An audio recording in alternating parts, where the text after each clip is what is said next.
কত বড় তরমুজ। হ্যালো ভিউয়ার্স, আসসালামু আলাইকুম। আশা করি সবাই ভালো আছেন। আপনাদেরকে এর আগে আমি তরমুজের চারা কিভাবে লাগানো হয়, কিভাবে তরমুজের জমি প্রস্তুত করা হয়, সব কিছু আমি আপনাদেরকে একে একে দেখিয়েছি। এখন আমি আপনাদেরকে দেখাবো যে তরমুজ বড় হয়ে গেছে। এই যে দেখেন, তরমুজটা কিন্তু অনেক বড় হয়ে গেছে। একটা তরমুজ দেখা যাচ্ছে অনেক বড়, এই দিকটাতে কিন্তু এই যে অনেক বড় বড় তরমুজ হয়েছে। তো দেখেন, আসলে কৃষক এই যে জমিটা যে চাষ করেছে, এটা কিন্তু সে চাইয়েই কিন্তু পায় না। এই তরমুজটা দেখেন, এই যে তরমুজটা কত বড় হয়েছে, হাত দেওয়া ঠিক হবে না। এই যে দেখেন, তো তরমুজ কিন্তু এটা কিন্তু এই অল্প কয়েকদিনের ভিতরেই কিন্তু তরমুজগুলো খুব বড় হয়ে গেছে। তো আপনারা যদি চান এ জায়গায় এসে তরমুজ নিতে পারেন। এই জায়গার তরমুজে কিন্তু সারা বাংলাদেশে আপনার সাপ্লাই দেয়া হয়। এই জায়গা থেকে সারা বাংলাদেশে তরমুজ পাঠানো হয় এই জায়গাটা থেকে। এটা হচ্ছে পটুয়াখালী জেলার রাঙামালী উপজেলা।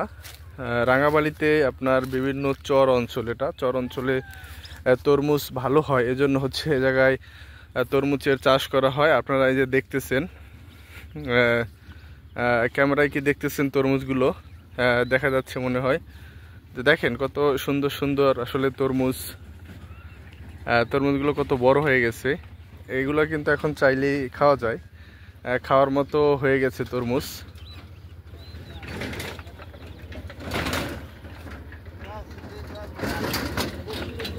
এই যে দেখেন তরমুজ কত বড় হয়ে গেছে। এই তরমুজগুলো কিন্তু আর অল্প কিছুদিন, ধরেন 1 সপ্তাহ বা 2 সপ্তাহের ভিতরেই কিন্তু বাজারজাত করা হবে। দেখতে পাচ্ছেন মনে হয় তরমুজ আর তরমুজ, এত তাড়াতাড়ি তরমুজ বড় হয়ে গেছে। এটা আসলেই কি বলবো, রোজার শুরুতে কিন্তু এই তরমুজগুলো বিক্রি করতে পারবে। রোজার শুরু থেকেই আপনারা তরমুজ খেতে পারবেন। দেখেন, আসলে এটা নিজের চোখে না দেখলে এভাবে আসলে আপনারা ফোনে দেখে কতটা আনন্দ বোধ করতেছেন বা কতটা ভালো লাগতেছে আমি জানি না, কিন্তু এই যে দেখেন আমি নিজের চোখে দেখতেছি খেতে এসে। তরমুজগুলো কিন্তু অনেক বড় হবে, ঠিক আছে, এই তরমুজগুলো এক একটা তরমুজ অনেক বড় হবে।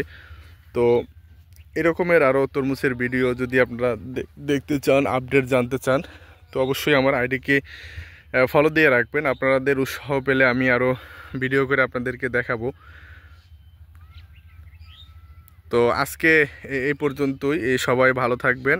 আজকের ভিডিওটা কেমন হয়েছে সবাই একটু কমেন্টস করে জানাবেন, কারণ হচ্ছে আপনাদের অনুপ্রেরণায় আমরা অনুপ্রাণিত। তো দেখেন, সবাই ভালো থাকবেন। আসসালামু আলাইকুম।